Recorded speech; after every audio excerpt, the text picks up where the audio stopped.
நமது அனுதின மன்னா ஊழியங்களின் வாழ்த்துக்களுடன் இன்றைய நற்செய்தி. இன்று இயேசு கிறிஸ்து உயிர்த்தெழுந்தார்.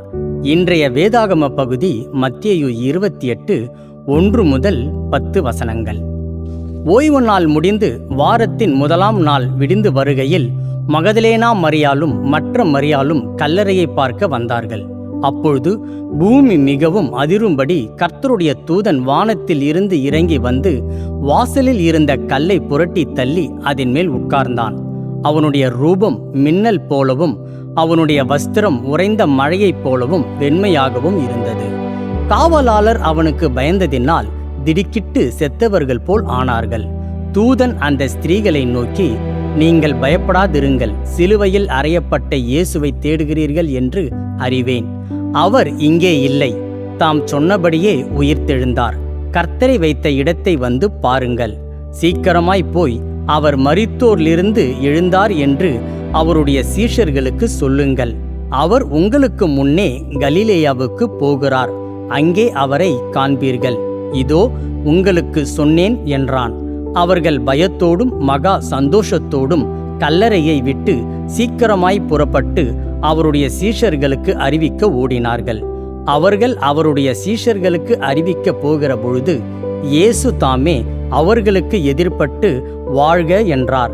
அவர்கள் கிட்டே வந்து அவர் பாதங்களை கழுவி அவரை பணிந்து கொண்டார்கள்.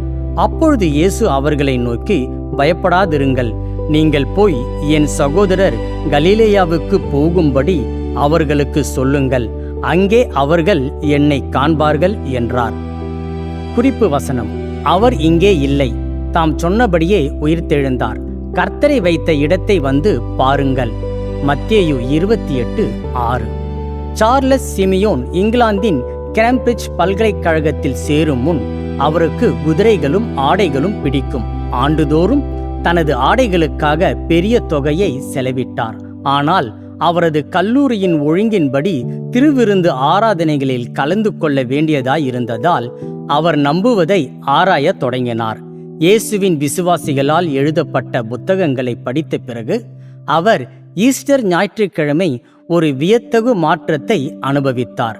ஏப்ரல் 4, 1779 அன்று அதிகாலையில் எழுந்த அவர், இயேசு கிறிஸ்து இன்று உயிர்த்தெழுந்தார், அல்லேலூயா அல்லேலூயா என கதறினார். அவர் ஆண்டவரை பற்றிய விசுவாசத்தில் வளர்ந்ததால் அவர் வேதாகம வாசிப்பு, ஜெபம் மற்றும் சபை ஆராதனைகளில் கலந்து கொள்வதில் தன்னை அர்ப்பணித்தார்.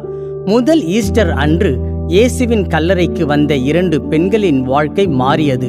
அங்கே ஒரு தூதன் கல்லை புரட்டி போட்டதால் பூமி மிகவும் அதிர்ந்ததை கண்டனர். அவன் அவர்களிடம், நீங்கள் பயப்படாதிருங்கள், சிலுவையில் அறையப்பட்ட இயேசுவை தேடுகிறீர்கள் என்று அறிவேன். அவர் இங்கே இல்லை, தாம் சொன்னபடியே உயிர்த்தெழுந்தார்.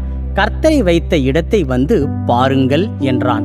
மிகுந்த மகிழ்ச்சியில் ஸ்திரீகள் இயேசுவை பணிந்து கொண்டு தங்கள் நண்பர்களுக்கு நற்செய்தியை சொல்ல ஓடினர். உயிர்த்தெழுந்த கிறிஸ்துவை சந்திப்பது பண்டைய நாட்களில் மட்டும் நடப்பது அல்ல. அவர் இங்கேயும் இப்பொழுதும் நம்மை சந்திப்பதாக வாக்களித்து இருக்கிறார். கல்லறையில் பெண்கள் அல்லது சார்லஸ் சிமியோன் பெற்றது போன்ற ஒரு வியத்தகு சந்திப்பை நாம் அனுபவிக்கலாம், இல்லாமல் போகலாம். இயேசு தம்மை நமக்கு வெளிப்படுத்துவது எத்தகைய விதமாயினும் அவர் நம்மை நேசிக்கிறார் என்பதை நாம் நம்பலாம். தேவன் உங்களுக்கு தம்மை எப்படி வெளிப்படுத்தினார்? அவரை சந்தித்ததால் நீங்கள் எப்படி மாற்றப்பட்டு இருக்கிறீர்கள்?